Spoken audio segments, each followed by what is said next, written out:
Shalom semuanya, apa kabar? Semoga teman-teman sehat selalu dan siap untuk menjalani aktivitasnya dalam kehidupan sehari-hari. Oke, teman-teman, kali ini kita akan mendengarkan sebagian dari firman Tuhan, tapi sebelumnya mari kita berdoa. Kita satu di dalam doa, kita berdoa. Kembali kami mengucap syukur ya Tuhan atas pada kali ini Engkau telah mengumpulkan kami dalam media ini untuk bersama-sama mendengarkan firman-Mu ya Tuhan. Ya Tuhan, kiranya firman yang disampaikan dapat kami terapkan dalam kehidupan kami sehari-hari ya Tuhan. Inilah doa hamba-Mu ya Tuhan yang hanya kami panjatkan di dalam nama Tuhan Yesus. Kami berdoa. Amin. Oke teman-teman, pada pertemuan kali ini kita akan mendengarkan firman Tuhan yang dengan judul Jangan NATO, No Action, Talk Only. Maksudnya apa sih dari NATO ini? Oke, sebelumnya mari kita membaca Alkitab kita dari 2 Timotius 2 ayatnya yang ke-14 sampai yang ke-18. 2 Timotius 2 ayat yang ke-14 sampai yang ke-18. Saya akan membacakannya untuk kita semua. Oke. Judul perikop yang diberikan oleh Lembaga Alkitab Indonesia berjudul Nasihat dalam Menghadapi Pengajar yang Sesat. Ingatkanlah dan pesankanlah semuanya itu dengan sungguh-sungguh kepada mereka di hadapan Allah, agar jangan mereka bersilat kata, karena hal itu sama sekali tidak berguna, malah mengacaukan orang yang mendengarnya. Usahakanlah supaya engkau layak di hadapan Allah sebagai seorang pekerja yang tidak usah malu, yang berterus terang memberitakan perkataan kebenaran itu. Tetapi hindarilah omongan yang kosong dan yang tak suci, yang hanya menambah kefasikan. Perkataan mereka menjalar seperti penyakit kanker. Di antara mereka termasuk Himeneus dan Filetus, yang telah menyimpang dari kebenaran, yang mengajarkan bahwa kebangkitan kita telah berlangsung dan dengan demikian merusak iman sebagian orang. Terpujilah Yesus Kristus Tuhan kita.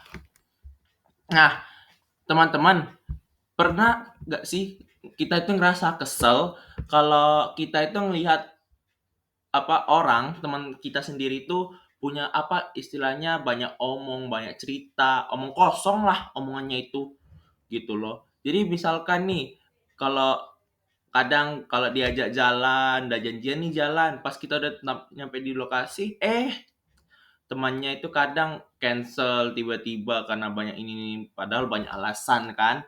Nah, pasti kan kita itu ngerasa kesel banget dengar kalau ada teman-teman kita seperti itu. Nah, mereka cuma tuh banyak yang bersilat kata dan nggak ada kebenaran yang dapat dipercaya. Misalkan nih, ada teman pamer atau istilahnya nyebar-nyebar gosip itu. Nah, mereka tuh cuma bisa bersilat kata gitu. Nah, mereka hanya senang berbicara tapi nggak ada yang dikerjanya juga gitu. Jadi kalau misalkan aku kan udah banyak tugas, udah banyak kerjaan, tapi nggak ada yang dikerjainnya, sama aja bohong. Nah, di Alkitab ini juga yang kita baca, nah Paulus menasihatkan Timotius bahwa ia karena hadapi para pengajar sesat yang hanya banyak bicara tetapi nggak ada tindakan yang mereka kerjakan. Bahkan mereka itu berusaha juga mengacaukan kehidupan jemaat dengan memberikan pengajaran yang keliru tentang kebangkitan Yesus Kristus. Nah, lantas apa yang harus diperbuat dari pengajar sesat yang omdo itu? Nah, di sinilah kita akan gali gitu. Di sini kita akan gali bagaimana kita harus menghadapi pengajar-pengajar yang sesat. Nah, dalam konteksnya itu surat 2 Timotius itu juga ditulis oleh Rasul Paulus kepada Timotius. Kalau kita lihat di situ ada 2 surat yang diberikan Paulus kepada Timotius, yaitu 1 Timotius dan 2 Timotius. Nah, Timotius ini itu sendiri juga merupakan seorang pemuda yang menjadi rekan pelayanannya dan pemimpin gereja di eee, jemaat Efesus. Nah, Paulus sedang berada di penjara dan menyadari bahwa waktunya akan segera tiba untuk meninggal. Jadi, surat ini juga berisi nasihat-nasihat terakhir Paulus kepada Timotius mengenai bagaimana ia menjalankan tugasnya sebagai pemimpin gereja dengan setia di tengah-tengah tantangan dan ajaran sesat yang muncul. Nah, pada perikop ini juga menjelaskan bahwasanya Paulus menekankan pentingnya menjaga ajaran yang benar dan menjauhi perdebatan yang sia-sia. Nah, untuk garis besarnya dalam 2 Timotius 2 ayat 14 sampai 18, Paulus menasihati Timotius untuk mengingatkan jemaat agar tidak terlibat dalam perdebatan yang sia-sia. Nah, untuk itu kita akan bahas dari ayat per ayat ya, berdasarkan bacaan kita pada kali ini. Nah, kita akan bahas. Nah, di ayatnya yang ke-14 dikatakan bahwasanya ingatkanlah dan pesankanlah semuanya itu dengan sungguh-sungguh kepada mereka di hadapan Allah agar mereka jangan bersilat kata karena hal itu sama sekali tidak berguna malah mengacaukan orang yang mendengarkannya. Nah, Paulus itu sendiri mengingatkan Timotius ya untuk menekankan pentingnya pengajaran yang benar ya, supaya istilahnya mengingatkan Timotius untuk menasihati jemaat-jemaat di sana itu supaya nggak berkaitan tentang perkataan-perkataan yang istilahnya nggak ada guna gitu. Coba teman-teman bayangin kalau misalkan eh, ada kita berdebat soal hal-hal yang biasanya yang dianggap sepele, misalkan nih, lebih penting mana, perbuatan baik atau iman kah? Atau misalkan ada satu pertanyaan nih, boleh nggak sih orang Kristen nonton film horor? Nah, itu kan sebuah apa ya, debat-debat hal-hal yang kecil banget, tapi kalau diperpanjang terus ya bakal panjang terus perdebatannya dan dengan topik-topik yang istilahnya dianggap sepele seperti itu, nggak ada ujung-ujungnya. Malahan debat itu nggak ada membangun iman kita sama sekali gitu. Nah, di sini Paulus juga bilang sama sekali nggak ada berguna, malah merugikan orang yang mendengarkan. Jadi kalau omongan kosong doang ya merugikan orang doang yang mendengarkan. Kenapa? Karena ya nggak ada bukti nyata dong berarti gitu. Nah, jadi memang di sini pendapatan kosong yang dan tidak berdasarkan Alkitab hanya membuang waktu dan membingungkan orang aja gitu. Kenapa? Karena ya ngapain sih dengar omongan omdo? Capek-capek kita dengar omongan orang tapi nggak ada aksi nyata. Ya sama juga rugi dong gitu. Nah, kemudian di ayatnya yang ke-15 dikatakan bahwasanya usahakanlah supaya engkau layak di hadapan Allah sebagai seorang pekerja yang tidak usah malu, yang berterus terang memberitakan perkataan kebenaran itu. Berarti Paulus menekankan berusahalah ya. Kata berusahalah inilah menunjukkan bahwa bekerja Tuhan itu butuh usaha keras ya. Jadi mau pengikut Kristus itu perlunya usaha keras. Bukan cuma ngongkang-ngongkang kaki doang, bukan cuma santai-santai doang, tidak. Pekerja yang layak di hadapan Allah adalah orang yang melakukan tugasnya dengan baik dan benar. Contoh nih, misalkan tukang bangunan itu dia kalau gigih serius dalam membangun rumah pasti jadi rumahnya itu dengan kokoh gitu. Nah, di sini dikatakan pekerja yang tidak usah malu. Ya, tidak usah malu ini berarti katanya itu kita melakukan pelayanan, ya pekerjaan pelayanan dengan tulus, jujur, dan bertanggung jawab. Ya, sehingga kita itu gak perlu malu istilahnya untuk menjadi pekerja pelayanan Kristus gitu di hadapan Allah ya. Dan juga tujuan utama pekerja Tuhan itu sebenarnya apa? Memberitakan perkataan kebenaran. Itulah tujuannya. Jadi ngapain malu kalau kita memberitakan kebenaran kepada orang lain gitu. Nah, ini berarti juga kita harus belajar juga dari Alkitab gitu. Alkitab supaya kita itu bisa memberitakan kebenaran dengan apa? Dengan baik gitu. Nah, pokoknya Paulus mendorong Timotius untuk sungguh-sungguh mempelajari dan memahami firman Tuhan agar dapat mengajarkannya dengan benar dan tidak merasa malu karena kesalahan. Nah, berterus terang memberitakan perkataan kebenaran berarti menyampaikan kebenaran Alkitab dengan jelas ya dan tanpa kompromi apapun. Jadi di sini dikatakan bahwasanya kita harus memberitakan kebenaran dengan kuat, tegar, bahwasanya kita percaya bahwa kebenaran itu ada di dalam Tuhan. Nah, di ayatnya yang ke-16 dikatakan bahwasanya tetapi hindarilah omongan yang kosong dan yang tak suci yang hanya menambah kefasikan. Nah, Paulus mengingatkan di sini ya, jauhilah omongan kosong yang tak suci. Omongan kosong yang dimaksud di sini itu ialah kalau kita analisa dalam kehidupan kita sehari-hari itu layaknya gosip atau cerita-cerita yang istilahnya nggak penting. Bahkan kata-kata yang bisa membuat bullying, bisa membuat mental orang tuh jatuh kadang, merendahkan orang lain gitu. Ya, itulah yang bilang apa? Omongan kosong.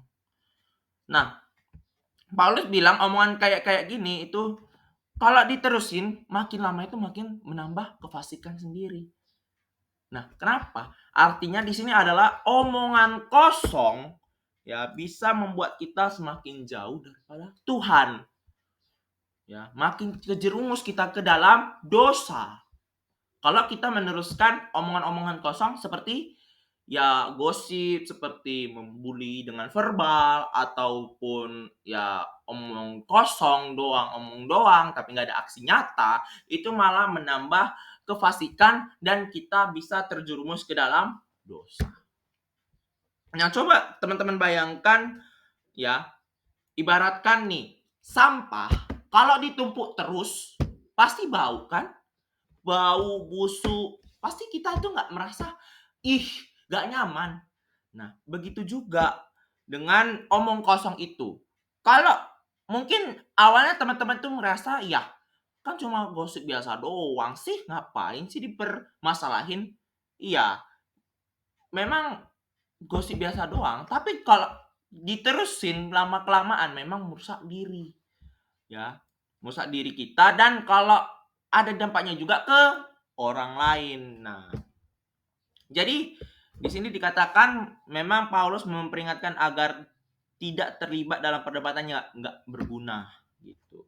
Ya, nggak berguna istilahnya kalau kita istilahnya ikut campur juga dalam perdebatan perdebatan itu malahan kita itu nambah dosa aja kerjaannya gitu. Menambah dosa yang akhirnya di sini dikatakan eh nambah dosa terus gitu. Kalau kita berdebat dengan hal-hal yang nggak istilahnya nggak penting, bisa dibilang seperti itu.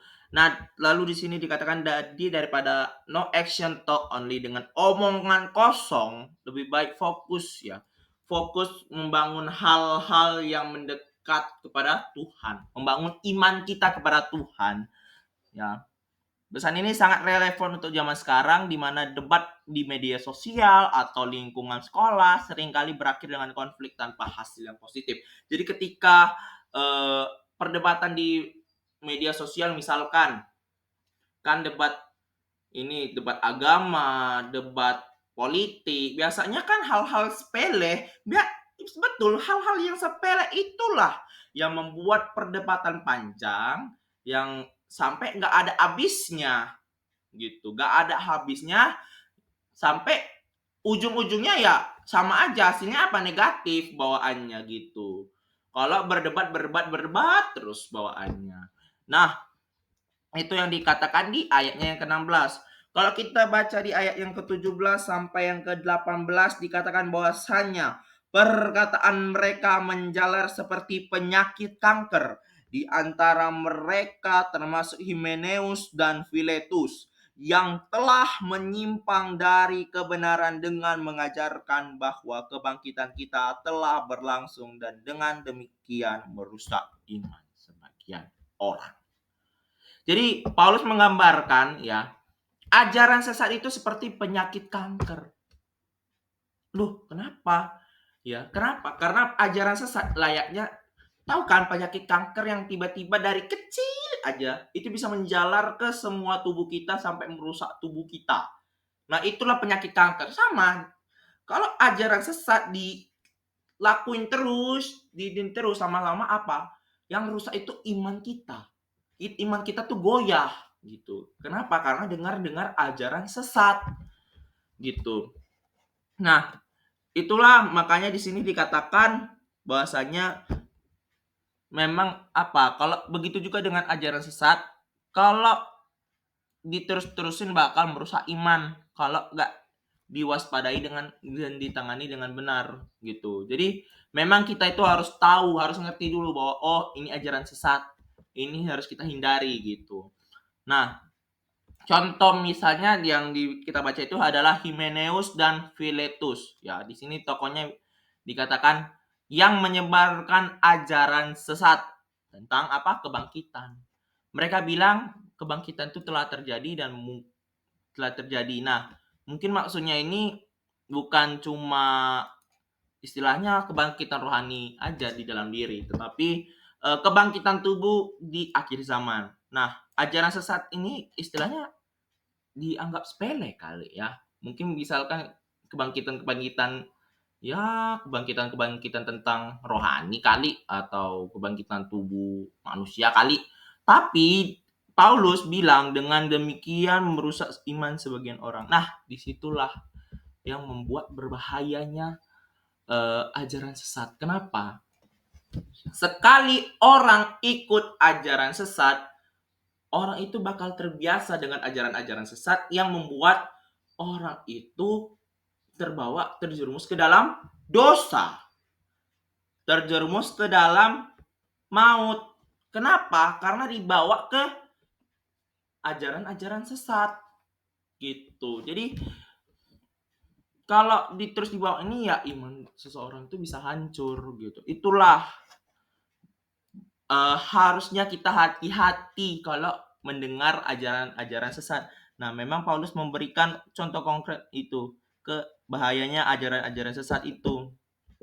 Nah, makanya di sini kita sebagai remaja itu harusnya hati-hati dan waspada terhadap ajaran-ajaran yang bertentangan dengan firman Tuhan, kebenaran firman Tuhan. Jadi jangan sampai kita itu jadi korban ajaran sesat, jangan sampai. Ya. Kenapa? Karena kita bisa aja jadi eh, bisa aja dikelabui ajaran sesat karena kita nggak mendalami Alkitab dengan benar. Kita nggak membaca isi Alkitab dengan benar. Kita cuma membaca doang, udah. Nggak memahami isi Alkitab sebenarnya. Itu dia. Yang harusnya ditekan dalam bacaan kita ini adalah kita harusnya memahami isi Alkitab sebenarnya. Makna Alkitab sebenarnya. Di dalam firman Tuhan yang sering kalau kita dengar di tiap ibadah hari Minggu, tiap budi pekerti, misalkan ada di sekolah, tiap renungan-renungan yang dengar dari YouTube, Instagram, TikTok atau segala macam, harusnya kita memaknai, bukan cuma mendengar omongan-omongan sesat doang, percaya, jangan. Karena memang omongan-omongan ajaran-ajaran sesat itu layaknya misalkan hoax yang kalau ibaratkan di zaman sekarang tuh hoax. Jangan percaya duluan gitu. Nah, untuk pelajaran utamanya masih penggalian. Nah, pada bacaan inilah Paulus menasihatkan Timotius agar ia tidak perlu membalas tindakan mereka. Nah, Timotius justru harus mengusahakan yang terbaik melalui kata dan perbuatannya. Di ayatnya yang ke-15. Nah, pada ayat yang ke-16, Paulus melarang Timotius untuk membalas dan menanggapi para pengajar sesat sebab gak ada gunanya. Yang ada apa? Kalau kita lawan terus mereka, yang ada kita yang nambah dosa. Gitu. Kita lawan omongan mereka ini, ya jadinya debat panjang terus debatnya gitu. Nah, Paulus nih membalas para pengajar yang omdo hanya menambah dosa gitu dan menambah kefasikan gitu. Nah, oleh karena itu menanggapi mereka hanya dapat dilakukan melalui perkataan, perbuatan, dan pengetahuan yang benar. Nah, Timotius didorong juga untuk mengupayakan yang terbaik dalam karya penginjilannya. Nah, pelajaran yang bisa kita ambil adalah ada beberapa poin. Yang pertama, iman Kristen bukan sekedar teori, tapi aksi nyata. Jadi iman kita harusnya disertai dengan perbuatan. Nah, jangan jadi orang Kristen yang NATO, no action talk only. Jadi cuma omongan kosong doang tapi nggak ada aksi nyata. Gitu. Nah, ingat bahwa iman yang sejati harus terlibat dalam perbuatan kita. Jadi iman sejati kita itu harus terlihat juga dalam perbuatan kita, dalam kehidupan kita sehari-hari yang terdapat juga di Yakobus 2 ayat yang ke-14 sampai 26, teman-teman bisa baca. Nah, yang kedua itu adalah pentingnya kebenaran firman Tuhan. Jadi kita itu harus juga belajar isi Alkitab itu dengan sungguh-sungguh. Jangan cuma membaca doang, layaknya buku literasi doang. Enggak. Tapi kita itu juga harus memaknai pentingnya isi-isi firman dalam Alkitab ini. Kenapa? Kenapa? Supaya kita jauh daripada ajaran sesat. Gitu. Supaya kita tuh tahu kebenaran akan firman Tuhan. Kebenaran-kebenaran firman Tuhan inilah yang menjadi pedoman hidup kita. Nah, di poin yang ketiga itu dikatakan bahwasanya hati-hati dengan perkataan. Ingat dengan istilah mulutmu harimaumu. Nah, itulah istilah yang digunakan supaya apa? Supaya kita berhati-hati dengan mulut kita. Karena mulut kita itu bisa aja tajam seperti pisau. Bisa aja. Pisau tajam ini bisa melukai orang gitu. Jadi perkataan kita punya kuasa. Harusnya bisa dua pilihan, bisa membangunkan atau bisa meruntuhkan. Nah, teman-teman mau pilih yang mana? Mau punya mulut yang membangun atau malah meruntuhkan? Gitu. Nah, pokoknya hindarilah omongan kosong ataupun gosip itu yang istilahnya nggak berguna. Ya. Gunakanlah perkataan-perkataan kita ya untuk memuliakan Tuhan dan membangun iman dan percaya orang lain. Gitu, membangun orang lain gitu. Supaya apa? Supaya kita itu tetap bertumbuh iman kita dalam rohani. Gitu. Yang keempat ya, poin yang keempat itu adalah waspada terhadap ajaran sesat. Ya, jadi kita sebagai remaja Kristen sekarang ini harusnya memahami bagaimana kita itu harusnya bertindak ya, supaya kita itu nggak kena ajaran-ajaran sesat. Nah, yaitu kenalilah ciri-ciri ajaran sesat dan jangan ragu untuk bertanya kepada pemimpin rohani atau orang yang lebih dewasa dalam iman jika ada hal-hal yang membingungkan tentang ajaran Kristen. Biasanya kalau ditanya ke pendeta ataupun guru agama Kristen supaya kita lebih paham. Nah, untuk pengaplikasiannya dalam kehidupan sehari-hari itu misalkan nih di media sosial. Nah, berhati-hatilah dalam perdebatan di media sosial yang seringkali nggak berujung dan hanya menimbulkan perselisihan. Jadi gunakanlah medsos itu dengan baik ya. Jangan sekali-sekali kalau lihat postingan yang bikin kita itu ngerasa kayak pengen debat, kita posting komen ini ya ada kita debat-debat terus di komen lawan komen-komen netizen, jangan gitu. Jadi gunakanlah media sosial tersebut dengan baik dan benar yang sesuai dengan kehendak Tuhan. Nah, di sekolah juga tunjukkanlah imanmu melalui perbuatanmu. Itu tadi yang dibilang. Jadi iman tanpa perbuatan adalah maut. Gitu. Nah, bukan cuma perkataan, jadilah teladan bagi teman-temanmu. Jadi jangan cuma omongan kosong doang gitu.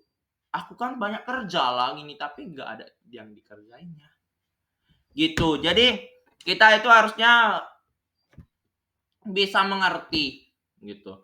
Nah, di gereja ataupun komunitas rohani atau komunitas kita dalam kehidupan kita sehari-hari itu, aktiflah dalam kegiatan gereja dan pelajarilah firman Tuhan dengan sungguh-sungguh. Gitu. Nah, hindarilah gosip-gosip ataupun pembicaraan yang istilahnya nggak membangun. Ya, nggak membangun iman kita. Yang ada malah menambah dosa. Nah, kemudian di dalam kehidupan kita sehari-hari, lakukanlah apa yang kamu katakan. Jika kamu berjanji, di sini di highlight, jika kamu berjanji, tepati janjimu. Jadi kalau kamu berjanji sama temanmu mau jalan, mau ke ini, tepati janji. Kalau memang dari awal tidak bisa bilang maaf. Ya, tapi usahakan jangan terus-terusan seperti itu. Gitu. Karena orang sekali tidak kau bohongi, engkau tidak iniin, maka orang itu gak bakal percaya lagi samamu. Gitu. Jika kamu mengatakan akan membantu, lakukan gitu. Jadi kalau kita mau udah bilang membantu, ya bantu. Jangan cuma bantu keluarkan kata bantu, tapi gak ada aksinya gitu. Nah, jangan cuma berbicara tapi nggak ada tindakan. Nah, kemudian kita merefleksikan diri kita. Nah, pernah nggak kamu merasa terjebak dalam sikap NATO di dalam iman kita? Nah, mungkin kali kita merasa sering lebih mudah berbicara soal iman daripada melakukan tindakan nyata. Nah, mungkin kita lebih suka berdebat soal doktrin daripada melayani sesama. Nah, ayat ini mengingatkan bahwasanya iman yang sejati itu harus terlihat dalam perbuatan. Iman tanpa perbuatan adalah mati. Itu dia, ya. Jadi ingat bahwa iman tanpa perbuatan adalah mati. Mari kita renungkan bidang kehidupan mana yang perlu kita perbaiki agar kita tidak lagi menjadi orang Kristen yang NATO, tapi menjadi pekerja Kristus yang sungguh dan berdampak bagi dunia sekitar. Nah, teman-teman sekalian, pada pertemuan kali ini kita diingatkan untuk berupaya menjadi versi terbaik dari diri kita. Nah, menjadi versi terbaik dalam diri kita tentu tidak bisa hanya menjadi seseorang yang NATO. No action, talk only. Ya, menjadi versi terbaik tidak bisa hanya banyak berbicara, banyak omong kosong, tetapi gak ada tindakan yang kita perbuat. Gak bisa juga banyak bicara, tapi gak ada punya pengetahuan yang benar, punya kebenaran. Ya, belajar dari nasihat Paulus pada pertemuan kita kali ini, jadilah remaja yang mengupayakan yang terbaik untuk melawan orang yang hanya pandai bersilat kata. Jadi ingat, kita sebagai remaja Kristen jadilah remaja yang berani selalu mengupayakan terbaik untuk melawan ajaran-ajaran sesat. Terpujilah Kristus Tuhan kita. Amin. Mari kita bersatu di dalam doa. Kita berdoa. Kembali kami mengucap syukur Tuhan atas firman-Mu pada kali ini. Kami sudah mendengarkan sebagian dari firman-Mu ya Tuhan. Tuhan, kami sebagai remaja-remaja saat ini, kami memang banyak sekali bersilat kata dengan yang lain, omong kosong doang dengan yang lain, tapi nggak ada aksi nyata yang kami lakukannya Tuhan. Ya Tuhan, kiranya setelah mendengarkan firman ini, kami akhirnya sadar bahwasanya iman tanpa perbuatan adalah mati. Jadi kami harus bisa mengupayakan yang terbaik, mengusahakan yang terbaik, menjadi versi terbaik di dalam kehidupan kami sehari-hari ya Tuhan. Kiranya Engkau berkatilah kami dalam aktivitas-aktivitas kami supaya kami juga menjadi versi yang terbaik di dalam kehidupan kami sehari-hari ya Tuhan. Ya Tuhan, kiranya inilah doa anak hamba-Mu yang hanya kami panjatkan di dalam nama Tuhan Yesus. Kami berdoa. Amin. Nah, Seperti itu aja firman kita pada kali ini. Terima kasih teman-teman sudah mendengarkan. Mohon maaf kalau misalkan ada salah kata, teman-teman. Nah, kiranya Tuhan Yesus memberkati teman-teman sekalian. Shalom semuanya.